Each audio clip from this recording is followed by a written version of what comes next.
Welcome back to NBA Cinema.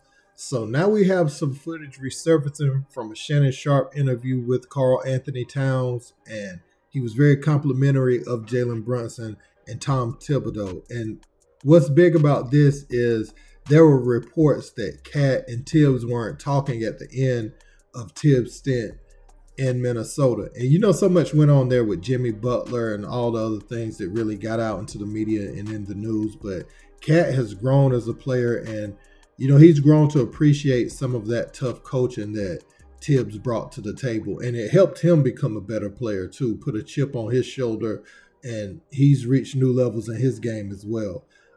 So he was asked about Thibs by Shannon Sharpe, and also he was very complimentary of Jalen Brunson taking the pay cut that he took to make sure that the current Knicks core that they have now, for the most part, after integrating Mikal Bridges, OG Anunoby, that those guys could stay together, throughout their prime years. And it's commendable in the sense, that you will be able to compete for a good little while.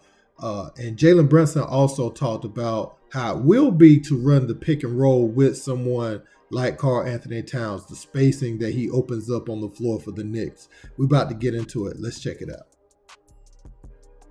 You willing to take a $100+ million pay cut like Jalen Brunson did to keep this thing together?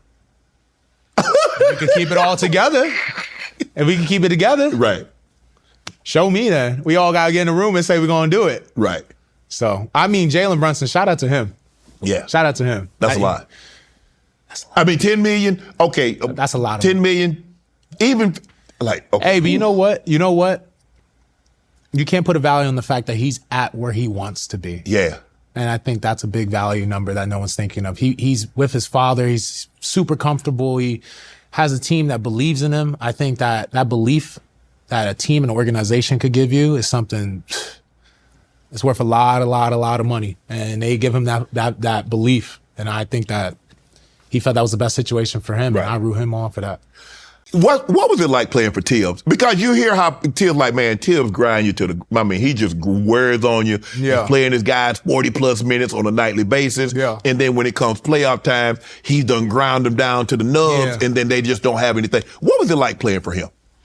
You know what I respected so much about Thibs is that he wanted to win. Yeah. And he put the hours in and he put the work in. So playing for Thibs was just watching someone who truly loves what they do and puts all their passion and their life mission as being the best coach they could be. Right. And you got to respect that. And I think Thibs was he's a low key funny guy off the court. When you take the basketball away, right. He's really funny. And I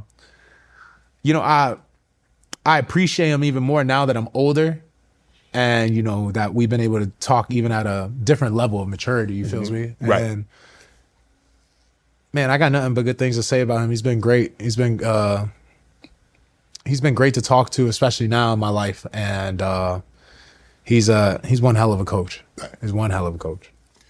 Have you thought about the pick and roll with him and what that might look like? Yeah, I've thought about it. He's obviously a tremendous player in the league for 10 years now. Yeah, that's crazy. But yeah, he's going to be a great piece once he gets here and everything, and we'll go from there. Sean, how well did you know him, or do you have a history with him from the area? Not really. I moved out before I played high school basketball in Jersey, but I played against him in AAU once or twice, and obviously all of them. And Dad and Thibs coaching with him in Minnesota for a little bit, so I got to know him a little bit. But he's a great guy. Works really hard, and from what I've heard and seen about him, and we'll just see when he gets here. To have a big that can shoot the way he does, I think he was 41% last year from three. Can that open things up for you guys? Yeah. Whenever you add shooting, it definitely opens up. It's just another weapon, and it's another opportunity for us to exploit our pros. I think for us, as long as we stick together and just focus on day by day, we'll be in a good place. So Karl Anthony Towns, he brought up a good point. Jalen Brunson sees the value in his situation. His father right there is one of the assistant coaches Thibs, who basically known him since he was a kid, him loving New York City, them bringing in Mikal Bridges.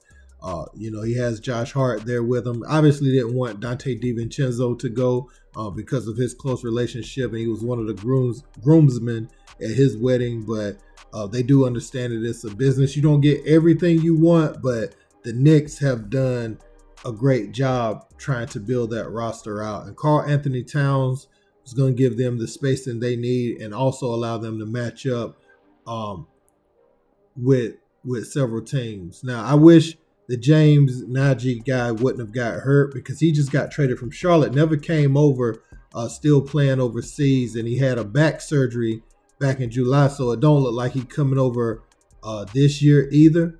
But, he's a shot blocking big, 7'7" wingspan who, may end up being the center down the road, but they got them a nice young player in that deal who hasn't played, so it's still kind of unknown. So, it's still like a project. So that's going to be nice when they finally get him over as well.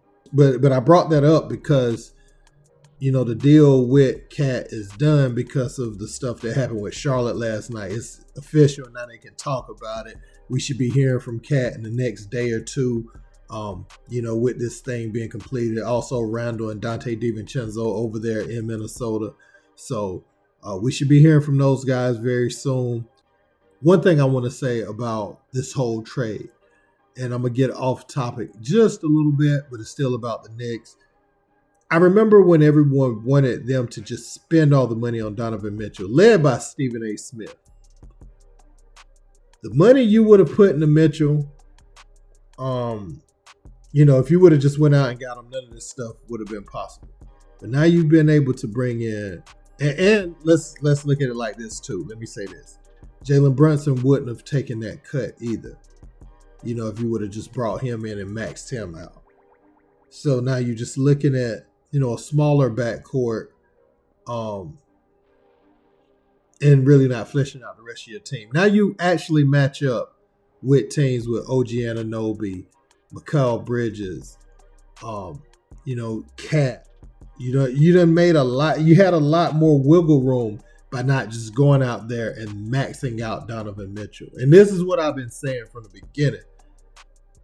There's only rare cases where one player, just because they average a lot of points and they're all-star, where they are equivalent to 3 to 4 good players. You know what I'm saying? So, yeah, I would be thrilled if I'm a Knicks fan right now that they didn't go out and get Donovan Mitchell and they added all of these players, to the roster. It allows you much more flexibility. You have an injury to a key player where you still have continuity. You have 3 other good players still out. 3 other high-end players out there on the floor, good role players to boot, So I wanted to say that because I know a lot of the conversation was like, man, I want them to get Donovan Mitchell. And I was never one of those because I wanted to see them build this roster out. And they still got a little bit of work to do, but they're getting closer, man. Big Perk had a lot. We're going to get into Big Perk comments later, actually. I'm going to do a video on that later. But let me know what you think, Knicks fans. Don't forget to like, share, and subscribe. Till next time.